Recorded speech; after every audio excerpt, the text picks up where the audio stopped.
What's up everybody, it's Lawrence again. Thank you so much for tuning in. If you like this video, definitely hit the thumbs up, and if you want more content like this, also hit the subscribe button to both support me and also give me a signal that, hey, you enjoy this content. So today we have an amazing new shoe that I thought was gonna look like, let's be honest, shit when it came to me. So I signed up for a sneakers and stuff raffle for the specific pair, and I totally forgot I did that, and I won them. And as soon as I got the charge on my credit card, I was like, fudge, I don't want this. But then these came in, and then I opened the box through a natural unboxing, which I can actually probably link below, where I actually thought these were a completely different pair of shoes.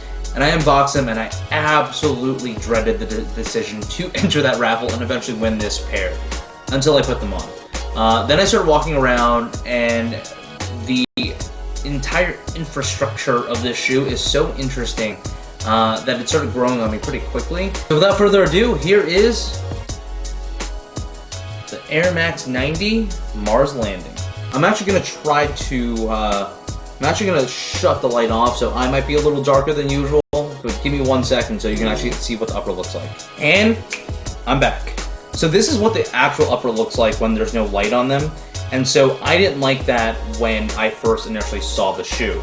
But then presto changeo, when you have the 3M, it is the sickest freaking shoe ever. Actually, it's really not. It's a really nice shoe, and I didn't expect to like it as much as I do. So let's start with upper like we always do. So this upper is a uniform upper where it's one basic graphic all throughout the shoe, and it's obviously inspired by the Mars terraform, and you can see the dark parts of Mars and obviously little things around it all throughout the shoe. As you're looking throughout the shoe, what is interesting is instead of having the typical panels and overlays and underlays that the Air Max 90 has, everything is just kind of embossed and debossed throughout the shoe to create that specific look. So you can see that the Nike symbol over here is there, where the panels typically are actually one piece, and so they're just like raised portions all throughout the shoe. But they obviously did this to make the shoe look much more like Mars and really emphasize the fact that is an all-over graphic for that. Some of the other notable parts of the upper are the tongue, which is also done in the same graphic, but there is a piece of plastic over here that's done in a silver metallic. Moving over to the back, you can see another silver metallic piece on the rear, and that's really all the upper is composed of. When it comes to lacing, you have flat style lacing, which is I believe this is a wax lace done in orange. You also have a version that's done in black. What do you guys like more, the orange version or the black version? Help me pick. I actually can't decide. I think there's also another third version, which is another burnt orange, and that's done in the 3M. I think I'm going to eventually go with these, but I just laced these two up for you guys to look at for now. Looking at the inside of the shoe, you have another Nike symbol. I'm not sure if that's reflective. It's definitely silver.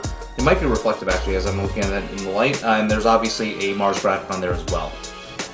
Heading over to the midsole, you have your most standard typical midsole with a air unit for the Air Max 90. So there's speckles all throughout the shoe, and I think it's pretty unique, but the speckles are actually 3M paint speckles, and so when there's lights on them, and you can see that in the lighting over here, it obviously illuminates. Otherwise, it just kind of looks dirty, which kind of sucks, but it is what it is. Towards the air bubble, you have another silver piece of the air bubble that you can see through. And then finally on the bottom of the shoe, you have a graphic that actually looks like the tread marks of the Mars rover. And that's illuminated here, and you can see that because the outsole is based on a black translucent outsole. So what are my thoughts on this shoe? From a concept perspective, I love space and things associated with NASA and everything else like that. And so this shoe was really interesting for me in that regard, and I like stories and collaborations and things like that because of the stories and history behind them. Only one aesthetic thing that I really dislike is really the fact that the shoe actually kind of looks dirty. So on the inside, if you look at the sock liner, you can see that all throughout. It's actually a little black in certain areas, obviously to emulate the other pattern that's on the shoe. But I think they should just went with either a completely black sock liner or completely orange and just kind of left it at that, because it does look like I made it dirty. The speckles on the midsole also look a little dirty, but you know, it seems a little more deliberate than the sock liner.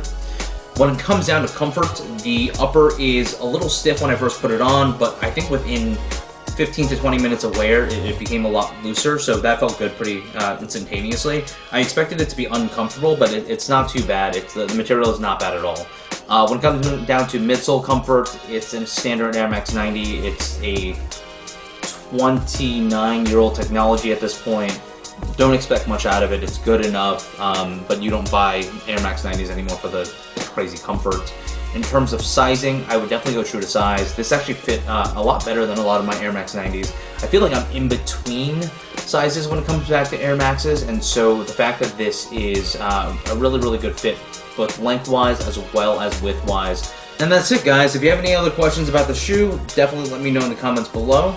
But until next time, peace.